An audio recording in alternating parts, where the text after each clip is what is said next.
नमस्कार, दैनिक shift time में आप सबका स्वागत है। मैं रश्मि शर्मा, कैमरामैन शुभम भगत के साथ। आज चेहरे पर हमारे भी कहीं ना कहीं खुशी की लहर है, क्योंकि सवाल आज मीडिया फटर्निटी का है।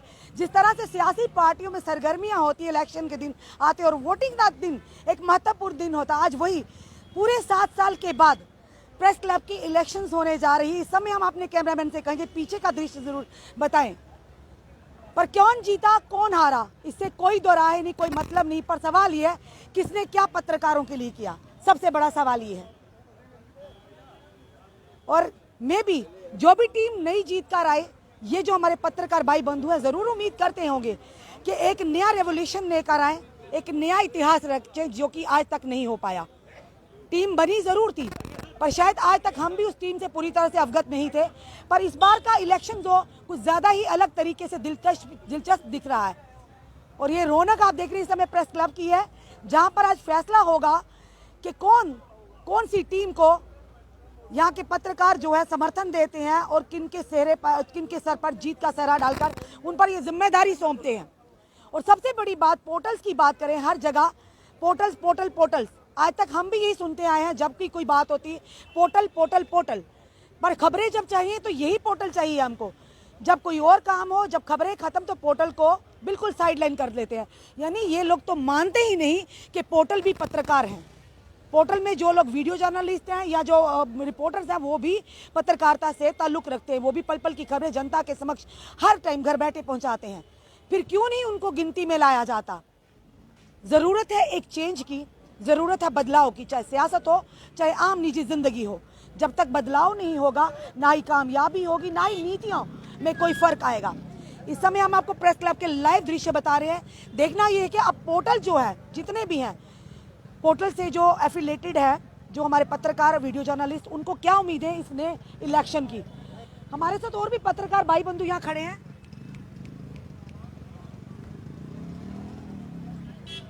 आज हम बात करें पोर्टल्स के मुतालिक लोगों की। इस समय नरेश जी हैं, टीएसआर चैनल से वाबस्ता है। नरेश जी, सबसे पहले आपका स्वागत है। और आज कहीं ना कि आपको भी खुशी की लहर हमें भी दिख रही है कि अल्टीमेटली ये हुआ कि प्रेस क्लब के इलेक्शंस होने जा रहे हैं। आप क्या उम्मीद रखते हैं कि जो भी टीम जीत कर आए, या किस तरह की टीम को सामने लाना चाहिए ताकि पोर्टल्स को एक मान्यता मिले? पोर्टल कहकर हमें ताने तो मारे जाते हैं, पर लोग ये मानते भी नहीं है कि पोर्टल है। खबरें भी हमसे पूरी चाहिए, और ये भी है कि जब इनकी कोई प्रेस वार्ता होती है, हम लोग वहाँ उपस्थित होने चाहिए, पूरी तरह से कवरेज देनी चाहिए। पर हाँ, जब प्रेस वार्ता खत्म तो हमारा काम खत्म। तो क्या कहेंगे? रश्मि, सबसे पहले आपका बड़ा बड़ा शुक्रिया। पर एक चीज़ मैं कहना चाहूँगा जी चुनाव जी का, चाहे वो किसी भी चीज़ के हों, पत्रकारिता के हों, कहीं भी हों, चुनाव जो है वो बड़े ज़रूरी रहते हैं। क्योंकि अक्सर आप बात सुनते हैं कि पोर्टल चैनल्स की बात की जाती है। पोर्टल चैनल्स हैं, अपने से ही बड़ी बातें सुनी जाती है। 200 रुपये का लोगो लेके जी आ जाते हैं, कोई पूछता नहीं है इनको कि क्या है। पर मैं एक चीज़ ज़रूर कहना चाहूँगा मैम, जब गली में कहीं प्रॉब्लम होती है ना, किसी की बिजली नहीं आ रही है, कहीं किसी का पानी नहीं है, बिल्कुल, तो उस समय जो पोर्टल है ना, वही आवाज़ निकालता है कि फलानी वार्ड से पानी नहीं आ रहा है।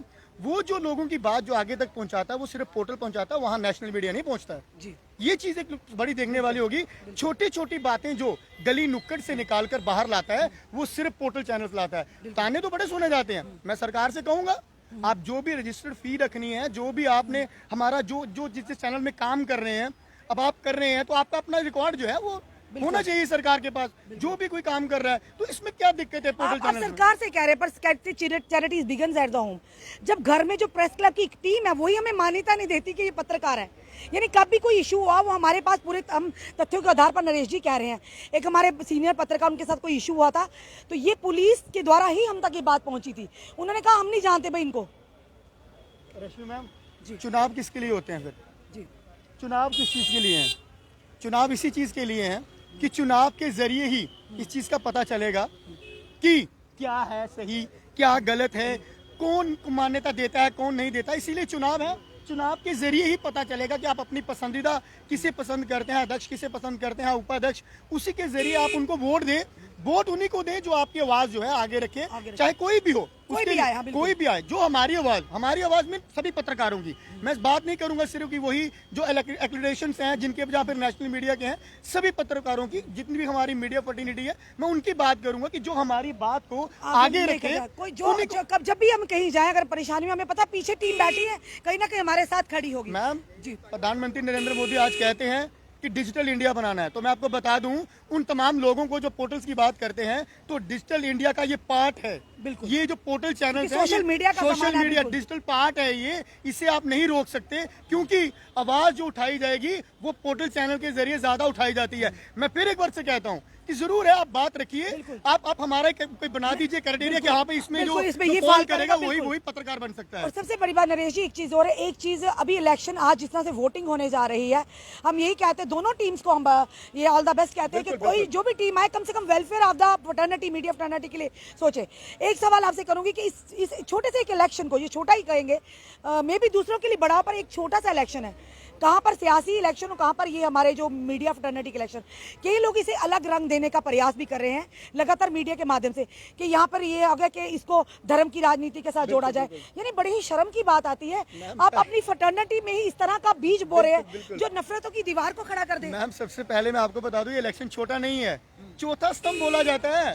चलिए मैं एक बार फिर से कहता हूँ, हमें मत बोलिए, कम से कम जो खड़े हैं उन्हीं को चौथा स्तंभ बोल दीजिए। हम नहीं है, रश्मि मैम नहीं है, नरेश चौधरी नहीं है, पर चौथे स्तंभ की हमें अगर नहीं है, अगर जिनकी नजरों में नहीं, हमें कोई उससे फर्क नहीं मैं पड़ने वाला। कहता हूं, चुनाव नरेश जी, ना होना- आपको ना हमें पड़ने वाला, जिस तरह से हम काम करते हैं, जिस तरह से जनता का हमें प्यार मिलता है, वो मिलता रहेगा बिल्कुल। इन चीजों से। पर हाँ, ये जरूर हम कहेंगे, जो आने वाली पीढ़ियां हैं, आने वाली जनरेशन है, जो चाहते हैं हम मीडिया लाइन में जाए, कम से कम वो अपने आप को सुरक्षित समझे, अपनी डिग्निटी को लेकर कहीं ना कहीं चिंतित ना हो। मैम आवाज जब भी उठेगी ना, तो आप किसी भी साइड चले जाइए, किसी भी सेक्टर में चले जाइए, छोटों की आवाज हमेशा दबाई जाती है। जो छोटों की आवाज ऊपर खड़ी करे, जो आवाज जो बढ़ाए, आगे रखे, उसी को माना जाता है कि ये बंदा सही है। आज चुनाव है, आपने दोनों टीमों के लिए बोला है, मैं सिर्फ एक ही बात कहूंगा, कोई भी जीते हमारी फर्टिनिटी से जीतेगा, हमारे पत्रकारों हमारे ही में अपने हैं सारे। बिल्कुल, चाहे उपाध्यक्ष बने, चाहे वो ट्रेजरर बने, चाहे अध्यक्ष बने, तो बस एक ही चीज कहना चाहूंगा कि हमारी आवाज निकल के बाहर आनी चाहिए, चाहे निकल के कोई भी जीत के आ गया है। रही बात छोटी इलेक्शन की, ये बहुत बड़ी इलेक्शन है, ये हम लोगों की इलेक्शन है, हमारी आवाज कब कहां तक आगे जाएगी, ये वो इलेक्शन है, हमारे लिए तो बहुत बड़ी है ये। बिल्कुल। चलिए और भी हमारे साथ यहाँ पर, धन्यवाद नरेश जी, और भी पत्रकार भाई बंधु जहाँ जुड़े, इनसे भी जानने का प्रयास करेंगे किस तरह से इस इलेक्शन को विशाल जी आप लेते हैं। देखिए बहुत ज़रूरी थे, और हालांकि डिले भी बहुत हुए, लेकिन यानी 7 साल का एक लंबा अरसा, जो कहीं ना कहीं क्राइटेरिया में जो फॉल करती, जो चीजें बाय लॉस के अंदर थी, कहीं ना कहीं उसके अगेंस्ट ये चीजें गई हैं। बिल्कुल बिल्कुल गई हैं, और इसीलिए क्योंकि मैं खुद इस इलेक्शन में कंटेस्ट कर रहा हूं, और इसीलिए कर रहा हूं कि एक लंबा गैप हुआ।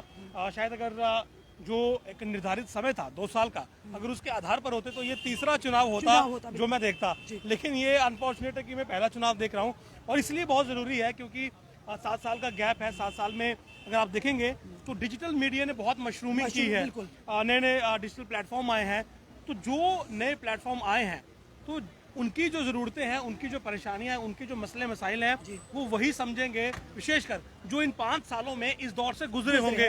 और मैं उनमें से एक ऐसा उम्मीदवार हूँ कि इन 5 सालों में इन्हीं दौर में से गुजरा हूँ, और मुझे पता है कि जो डिजिटल में है, जो एक पोर्टल रन कर रहा है, जो एक सोशल मीडिया के प्लेटफॉर्म पे अपना चैनल चला रहा है, उसकी रिक्वायरमेंट क्या है, उसको बाहर क्या परेशानी है, और क्लब से उसे क्या उम्मीदें हैं। तो विशाल जी, आप भी पोर्टल से ताल्लुक रखते हैं, हम भी पोर्टल से ताल्लुक रखते हैं, और दुनिया जानती है, हमारी जनता जानती है किस कदर सोशल मीडिया इस समय एक्टिव है।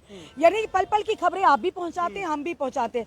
फिर इसी प्रेस क्लब के अंदर वो मान्यता क्यों नहीं दी जाती पोर्टल्स को, क्यों नहीं माना जाता कि हम लोग भी पत्रकारिता कर रहे हैं? ये बड़ा सवाल रहेगा आपके लिए भी। क्या आने वाली जो भी टीमें होगी उसके बाद एक नया रेवोल्यूशन लेकर आएंगे इन डिजिटल? बिल्कुल, देखिए मैंने कल रात को ही जो है वो अपना हमारा जो एक मैनिफेस्टो आप कह लीजिए, या जो हमारी एक सोच जिसको लेकर हम यहाँ पर आए हैं, मैंने सोशल मीडिया के जरिए ही शेयर की है, और मैंने साफ लिखा है कि हमारे आने के बाद कोई भी पत्रकार यहाँ आपको एटीएम की सीढ़ियों पर बैठा नहीं मिलेगा, गर्मी में कोई बाहर नहीं होगा, और बेसिक आपको बैठने की जगह, ठंडा पानी और हवा जो है वो प्रेस क्लब आपको प्रोवाइड करेगा। उसके अलावा पोर्टल और यूट्यूब चैनल जिन्हें कहकर बुलाया जाता है, लेकिन वो एक्चुअली में है सारा डिजिटल मीडिया है, तो उस डिजिटल मीडिया को पहचान मिलेगी। और मेंबरशिप की अगर आप बात कर रही हैं, तो मैंने साफ लिखा है कि एक मैकेनिज्म होगा, जिसमें एक कमेटी होगी जो कि डिजिटल मीडिया के जर्नलिस्ट का इंटरव्यू करेगी, और जो जेन्युइन होगा उसका वेलकम है। और क्योंकि ये बहुत जरूरी है कि डिजिटल मीडिया की आड़ में कोई ऐसा व्यक्ति अंदर प्रवेश ना कर ले जो कि अंदर डिजर्विंग ना हो, तो ये एक फिल्टर हम लगाएंगे। बाकी सबका वेलकम है, जो जायज है, जो जेन्युइन एक पत्रकार आखिरी है, उसका स्वागत सवाल, इलेक्शन आज जिस तरह से वोटिंग है, हम यही कहेंगे जो भी टीम जीत कर रहा है वो वेलफेयर के लिए हो, हमारी मीडिया फ्रेटर्निटी के लिए, और कम से कम मान्यता मिलनी चाहिए। डिजिटल जो मीडिया है हमारा, जो पोर्टल्स हमारी चला रहे हैं, हमारे वीडियो जर्नलिस्ट है, पत्रकार भाई बंधु हैं, सवाल ये कुछ लोग इस इलेक्शंस को भी एक एजेंडा बनाकर, यानी ये कहा जा रहा है कि धर्म की राजनीति यहाँ भी खेली जा रही है। बड़ी अफसोस की और मानसिकता पे शर्म आता है और तरस आती है, अपनी फ्रेटर्निटी में इस तरह आप नफरत का बीज बो रहे हैं। देखिए, मैं ये कहूँगा कि जो इस तरह की बात कर रहा है वो पहले खुद को अच्छी तरह से चेक कर ले कि वो किस तरफ जाना चाह रहा है। वो इन चुनावों को एक परिवार के चुनावों से हटाकर क्या एक आमने सामने की टक्कर में तब्दील करना चाह रहा है। जनाब, ये परिवार के चुनाव हैं। मैंने 2 बार पानी, जो मेरे मित्र उस तरफ से लड़ रहे हैं उनसे पिया है, 2 बार वो हमसे पी चुके हैं। और ये जो गर्मी हम इस समय महसूस कर रहे हैं ना, इसकी बातचीत हम आपस में कर रहे हैं कि भैया ये चुनाव हम 2 महीने पहले करवाते तो बेहतर होता, क्योंकि गर्मी बहुत है। तो यहाँ पर फ्रेंडली माहौल है। ये मजहबी रंग देना, ये आपसी दूरियां पैदा करना, ये उन लोगों का काम है जिन्हें न्यूज नहीं, जिन्हें व्यूज से वास्ता है। और व्यूज के लिए वो जानते हैं कि लड़ाई झगड़ा, गाली गलौज, कुछ भी कर रोना, सकते हैं। ये सब चीजें जो हैं ये बिकती TRP हैं। के लिए टीआरपी के लिए कुछ भी करेगा। तो बाकी वो लोग, मैं चाहूंगा कि वो आज यहाँ पर जरूर आए और एक बार देखें कि यहाँ पर कितना दोस्ताना माहौल है। चुनाव केवल इस चारदीवारी के अंदर है, बाहर हम लोग वही दोस्त हैं, वही मित्र हैं, और वैसे ही हैं जैसे पहले थे, और आज के बाद भी वैसे ही रहेंगे जैसे पहले थे। धन्यवाद विशाल जी। रणभूमि में एक योद्धा की तरह सब भागीदारी भी लेते और लड़ते भी हैं। अब देखना ये है कि किसे समर्थन मिलता, कौन सी टीम, यानी 2 टीमें यहाँ पर हैं जिसको लीड कर रहे एक सुरिंदर शर्मा जी और दूसरी जो कि परग्याल साहब। अब देखना ये है कि दोनों टीमों में से कौन सी टीम जीत कर आती है और क्या वो मैनिफेस्टो लेकर आती हैं। क्या जो मुद्दे अभी हमने डिस्कस किए, जितने भी हमारे डिजिटल मीडिया के या पोर्टल से वाबस्ता है, क्या उनके लिए कोई ऐसे कदम उठाए जाएंगे ताकि वो अपने आप को असुरक्षित ना समझे, कहीं ना कहीं उन्हें अपनी क्रेडिबिलिटी के खिलाफ सवाल ना उन पे खड़े हो सके। तो ये बड़ा एक मुद्दा रहेगा। पर फिलहाल हम कहेंगे बड़े शांतिपूर्वक यहाँ पर जो पूरा माहौल आपको देखने को मिल रहा है, और अच्छा भी लग रहा है कि लगभग अल्टीमेटली 7 साल के बाद यहाँ पर प्रेस क्लब के इलेक्शंस होने वाले हैं। किसी भी ऑर्गेनाइजेशन को, किसी भी तंजीम को चलाने के लिए एक कमेटी होना बहुत ही अनिवार्य है, क्योंकि जब भी कहीं परेशानियां आती हैं, कम से कम उस टीम के साथ वो अवगत को करवा सकते हैं।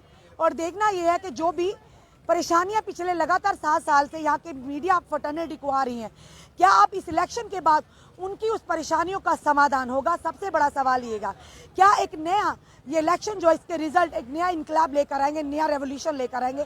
अब देखना ये, फिर से हम आज जाते जाते यही कहेंगे कि दोनों टीमों को हमारी तरफ से wish you very very all the best. जो भी टीम जीत कर आए, पर एक बड़ी साफ सुथरे वे से, एक अच्छी नीयत से आए, ताकि मीडिया फ्रेटर्निटी का भला हो और लोगों को मौका ना मिले सवालिया निशान उठाने पर। इस इलेक्शन को इलेक्शन की तरह ही ले, इसे एजेंडा मत बनाए। आपने कमेंट जरूर कमेंट बॉक्स में दीजिए। इस वीडियो को जितना हो सके शेयर कीजिए। जुड़े रहिए हमारे साथ अगले अपडेट के लिए। जय हिंद, जय भारत।